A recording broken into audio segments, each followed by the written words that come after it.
Lain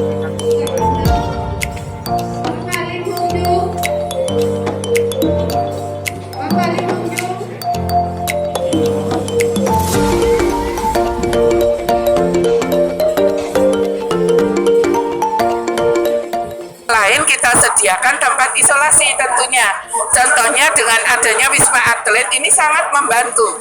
Wisma Atlet ini kita gunakan untuk isolasi siapa saja yang masuk Sumsel yang ternyata positif atau kontak erat ya. Itu tidak lihat-lihat ini dari provinsi mana, tidak boleh, semuanya yang positif langsung kita amankan. Dari luar negeri pun kita amankan di Wisma Atlet. Ya, ini untuk menekan penularan.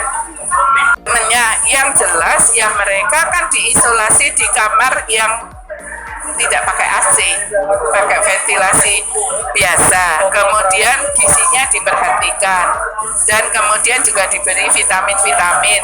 Ada kegiatan promosi preventif promotif ya, ada olahraga dan sebagainya. Yang jelas diawasi supaya dia tidak menulari orang lain.